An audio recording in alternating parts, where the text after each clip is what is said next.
dari syarat sahnya salat adalah menutup aurat. Menutup aurat. Jadi aurat itu sesuatu yang tidak boleh dilihat oleh orang lain. Tidak boleh dilihat oleh orang lain. Sesuatu yang tidak boleh dinampakkan, yakni menutup aurat yang wajib ditutupi, yang apabila terlihat akan menjadi aib dan membuat orang malu. Oleh karena itu, ketika seseorang mendatangi masjid untuk beribadah, maka Allah Subhanahu wa taala berfirman dalam surah Al-A'raf ayat 31, "Ya bani Adam, khudhu zinatakum 'inda kulli masjid." Wahai anak Adam, pakailah pakaianmu yang indah di setiap memasuki masjid, pakaian yang terbaik, yakni setiap waktu salat. Nabi sallallahu alaihi wasallam bersabda, "La yaqbalullahu as-salata ha'idhin illa bi khimar."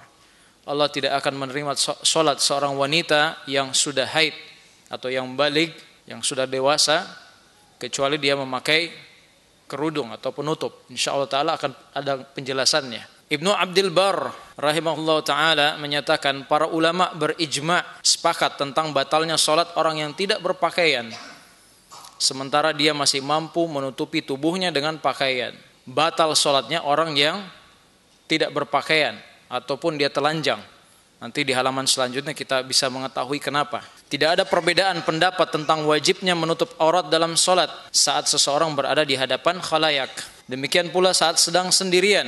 Menurut pendapat yang benar, dasarnya adalah hadis Muawiyah bin Haidhah al-Kushairi bahwa Nabi sallallahu alaihi wasallam bersabda, "Ihfadz auratak illa min zawjatik aw ma malakat yaminuk." Jagalah auratmu kecuali di hadapan istrimu atau di hadapan budak beliam. Sekarang udah enggak ada budak, Pak ya. Jadi jangan anggap pembantu itu budak. Ya salah. Ya, semua sudah merdeka sekarang. Tidak ada perbudakan. Muawiyah bertanya, bagaimana bila seseorang berada di tengah khalayak? Beliau sallallahu alaihi wasallam bersabda, "Fa in istata'ta an la yarayannaha ahadun fala yarayannaha." Jika seseorang masih mampu mengupayakan auratnya tidak terlihat oleh siapapun, maka dia usahakan. Bagaimana apabila seseorang sendirian ya Rasulullah? Muawiyah kembali bertanya, kemudian beliau bersabda, "Allahu ahaqqu an yustahya minhu minan nas." Allah Subhanahu wa taala lebih pantas untuk kita malu kepadanya daripada kepada manusia. Karena ada sebagian orang ya, terutama biasanya ibu-ibu ya. Kalau alasannya dia pakai kerudung yang tipis, transparan dan sebagainya, kalau pergi ke masjid tidak demikian, tapi kalau di rumah ya biasa-biasa saja, transparan dan sebagainya, bahkan katanya dimatikan lampunya supaya tidak kelihatan. Ya Masya Allah ya, ini dari etikat, dari adab berhadapan dengan Allah Subhanahu wa taala. Maka kita lebih pantas untuk malu kepada Allah daripada kepada manusia. Allah Subhanahu wa taala bahkan menyebut membuka aurat dengan istilah perbuatan tak bermoral. Di dalam firman-Nya tentang orang-orang kafir dalam surah Al-A'raf, dibuka surah Al-A'raf ayat 28 atau bisa dibaca di bukunya. Allah Subhanahu wa taala berfirman, "Wa idza fa'alu fahishatan qalu wajadna 'alaiha aba'ana wallahu amarna biha qul innallaha la ya'muru bil fahsya' ataquluna 'alallahi ma la taf'alun ma la ta'lamun." Dan apabila mereka melakukan perbuatan tak bermoral, mereka akan mengatakan, kami mendapatkan nenek moyang kami melakukannya, dan bahkan Allah memerintahkan kami berbuat demikian. Katakanlah wahai Muhammad bahwa Allah tidak pernah memerintahkan perbuatan tak bermoral, perbuatan fahisha yang keji. Mengapa kamu mengada-ngadakan terhadap Allah apa yang kamu tidak ketahui? Perhatikan baik-baik ayat ini.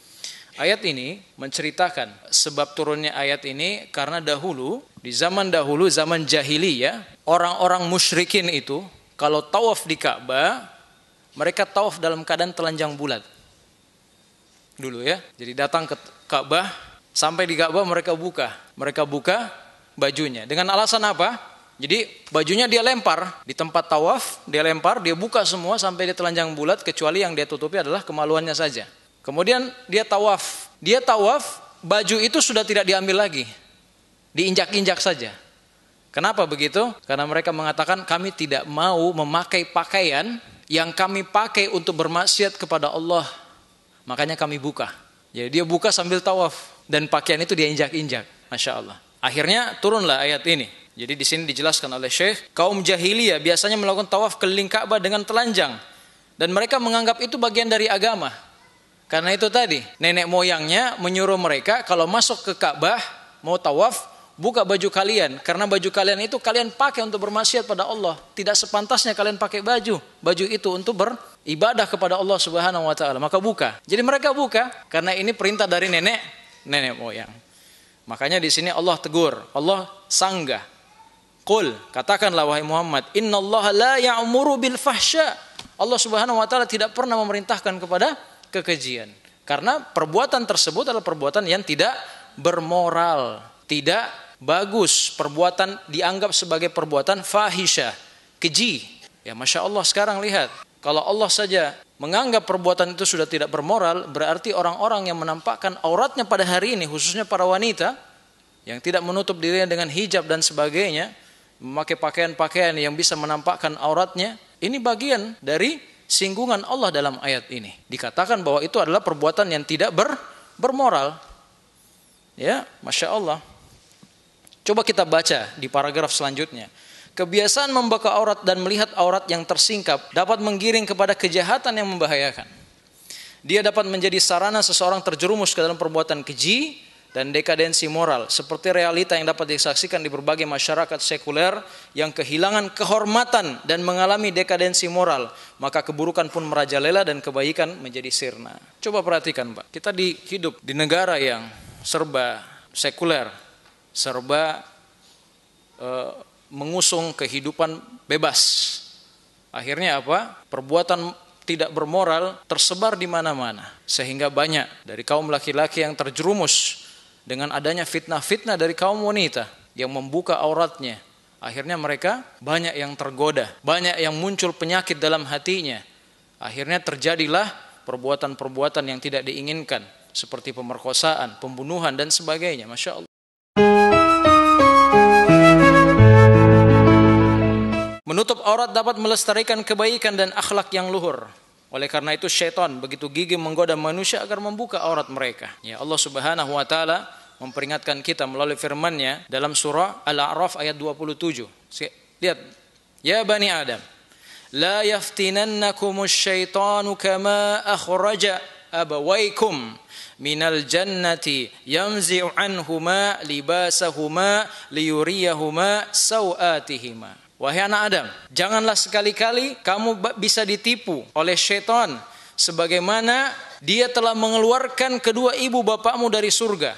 Bagaimana caranya? Perhatikan baik-baik apa yang dikatakan oleh Allah Subhanahu wa taala. Syaitan itu menanggalkan dari keduanya pakaiannya, dibuat mereka telanjang untuk memperlihatkan kepadanya kedua auratnya. Berarti di sini kita bisa mengetahui, Pak, kalau ada orang yang mengusung pada hari ini kebebasan agar tidak memakai hijab, tidak memakai penutup aurat, mereka mengusung kebebasan berpakaian dan sebagainya, sesungguhnya syaitan sudah berhasil mencuci otak mereka. Kenapa? Karena di dalam ayat ini Allah Subhanahu wa taala telah menegaskan, menjelaskan kepada kita bahwasanya misi dari syaitan itu adalah apa?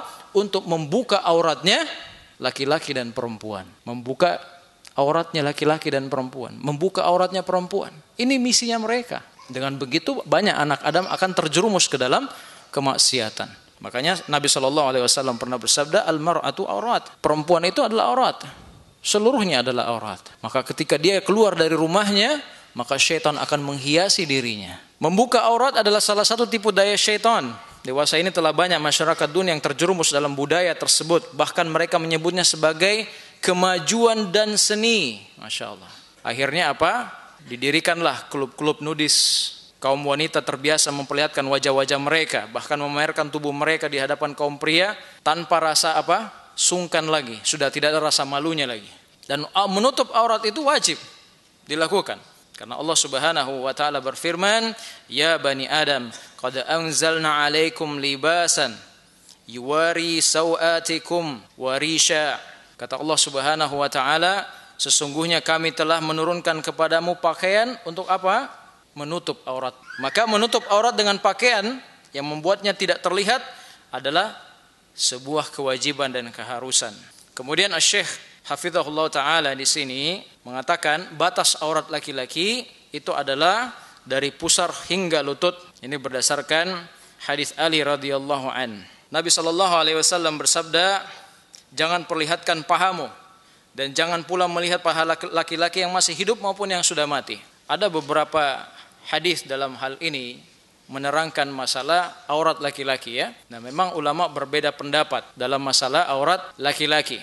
Di sini saya bukakan sedikit referensi supaya kita bisa mengetahui perbedaan pendapat tersebut. Jadi mengenai aurat laki-laki, para ulama berbeda pendapat dan terdapat dua pendapat dalam hal ini. Yang pertama, jumhur ulama, kebanyakan ulama, dan ini sekaligus pendapat dari imam yang empat ya, Imam Abu Hanifah, Imam Malik, Imam Syafi'i, dan Imam Ahmad. Mereka mengatakan bahwa paha itu adalah aurat laki-laki. Paha adalah aurat laki-laki. Dan bahwasanya aurat laki-laki itu dari daerah pusar sampai lututnya. Daerah di antara pusar sampai dengan lututnya. Empat imam tadi berbeda pendapat. Apakah pusar dan lutut itu termasuk aurat atau tidak? Tapi mereka sepakat. Daerah di antara pusar dan lutut adalah aurat. Tapi mereka berbeda pendapat dalam hal ini. Apakah pusar dan lutut tersebut itu termasuk aurat atau tidak. Saya bacakan dulu pendapat yang kedua. Pendapat yang kedua ini pendapat Imam Ahmad bersama dengan ahli fikih di berbagai mazhab bahwa paha itu bukan aurat bagi laki-laki. Dalilnya diantaranya hadis Anas radhiyallahu an tentang perang Tabuk. Ya, di sini hadis ini diriwayatkan Imam Bukhari. Anas radhiyallahu an berkata, Nabi sallallahu alaihi wasallam menyingkapkan sarung dari pahanya sehingga saya melihat putihnya pahanya. Kemudian hadis Abu Musa al-Asy'ari radhiyallahu an yang artinya Nabi sallallahu alaihi wasallam awalnya duduk di suatu tempat yang terdapat air dan kedua lututnya atau lututnya dalam kondisi tersingkap. Ketika Utsman radhiyallahu an masuk pada beliau lalu menutup lututnya. Hadis ini diriwayatkan Imam Bukhari. Meskipun dua hadis ini sahih, tapi tidak mesti menunjukkan secara pasti bahwa paha bukanlah. Oleh karena itu, aurat laki-laki itu memiliki dua jenis. Yang pertama aurat namanya mughalladhah atau aurat yang berat. Itu aurat kubul dan dubur. Kubul dan dubur. Tempat keluarnya air kencing dan air besar. Serta sekitar area di keduanya. Dan ini tidak boleh ditampakkan kecuali pada istri atau budak atau hamba sahaya. Ya. Tidak boleh disingkap di depan orang lain kecuali dalam kondisi darurat, seperti harus diperiksa atau harus dioperasi, maka ini tidak masalah. Adapun kalau misalnya hanya dalam kondisi yang diperlukan seperti mengangkat pakaian supaya tidak kena becek, keperluan lainnya, maka ini tetap tidak boleh. Ya, jangan sampai dia diangkat terlalu tinggi. Biasanya kalau sudah kena banjirnya misalnya hampir sepinggang, ya, dia angkat sarungnya atau celananya sudah kelihatan pahanya, maka ini tidak diperbolehkan.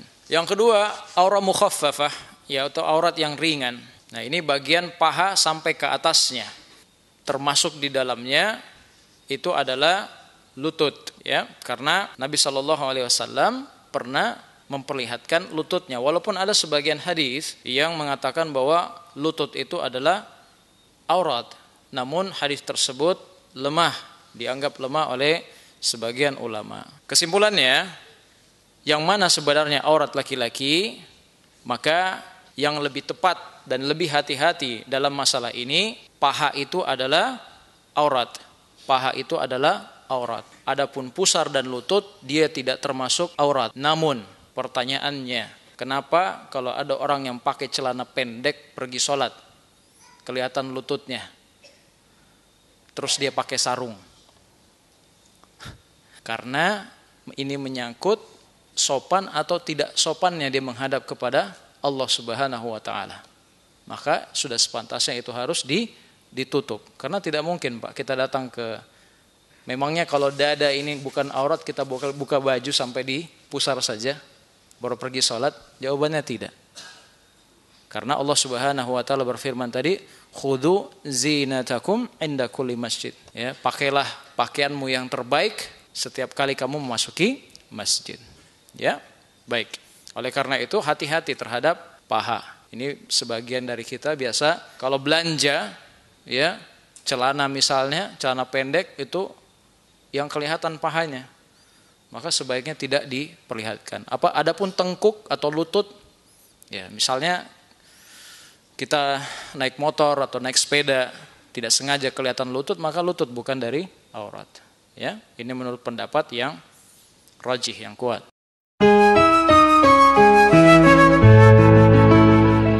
Sungguh sangat disayangkan kita masih menyaksikan banyak pria muslim yang saat melakukan beberapa permainan membiarkan paha-paha mereka tersingkap. Mereka tidak menutupi kecuali bagian aurat yang paling pribadi. Ini jelas pelanggaran secara terang-terangan terhadap teks-teks syariat. Seharusnya mereka mewaspadai hal itu dan menjaga komitmen terhadap hukum-hukum agama mereka serta tidak terpengaruh dengan kebiasaan yang berlawanan dengan syariat. Ya. Hati-hati, Pak. Ya, kalau kita biasa pergi berenang juga di pantai, ya Masya Allah, jaga aurat kita.